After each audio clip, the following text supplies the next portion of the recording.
નમસ્કાર, આપ જોઈ રહ્યા છો સ્પાર્ક ટુડે ન્યૂઝ। મહત્વના સમાચાર સુરતથી મળી રહ્યા છે। સુરતના હજીરા ધુલિયા હાઈવે પર બનેલા 2 ઓવરબ્રિજનું ભારતીય જનતા પાર્ટીના ગુજરાત પ્રદેશ અધ્યક્ષ તેમજ કેન્દ્રીય જળશક્તિ મંત્રી સી.આર. પાટીલના હસ્તે લોકાર્પણ કરવામાં આવ્યું।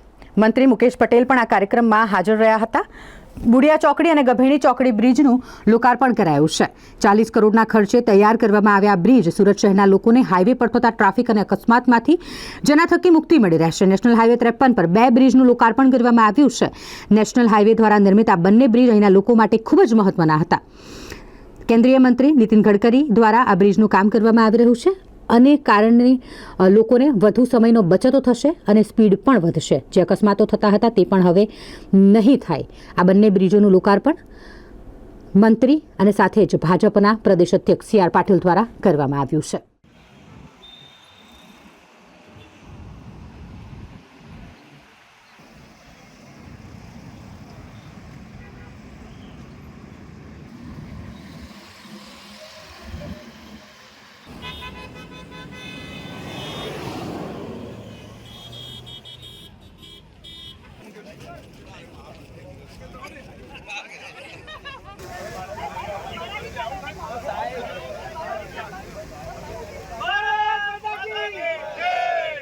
नमस्कार।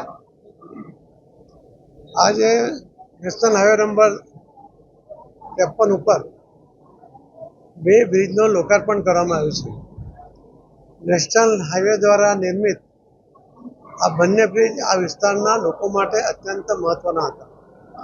માનનીય પ્રધાનમંત્રી શ્રી નરેન્દ્ર મોદી સાહેબના નેતૃત્વમાં આ દેશની અંદર જેટલા પણ આવા બ્લેક પોઈન્ટ છે કે જ્યાં અકસ્માતોની વંજાર થતી હોય છે, ઘણા બધા ફેટલ થતા હોય છે, એવી જગ્યાઓને લોકેટ કરીને માન્ય મંત્રી શ્રી નીતિનજી ગડકરીજી દ્વારા અને એમના મંત્રાલય દ્વારા આવા બ્લેક પોઈન્ટ ઉપર તાત્કાલિક બ્રિજ નિર્માણ કરીને અકસ્માતમાંથી આ વિસ્તારને બચાવવા માટેનો જે સફળ પ્રયત્ન થઈ રહ્યો છે એના જ આધારે આજે ગભેણી અને બુડિયા આ બંને બ્રિજ જે નિર્માણ પામ્યા હતા એને આજે અહીં લોકાર્પણ કરવામાં આવ્યા છે।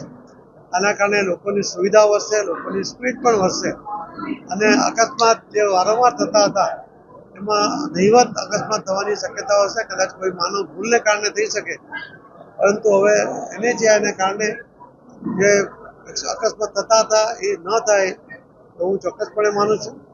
હું આ વિસ્તારના લોકોને આ બંને બ્રિજ પ્રાપ્ત થયા આના માટે અભિનંદન આપું છું અને મોદી સાહેબનો અને નીતિન ગડકરી સાહેબ બંનેનો આભાર માનું છું। ધન્યવાદ।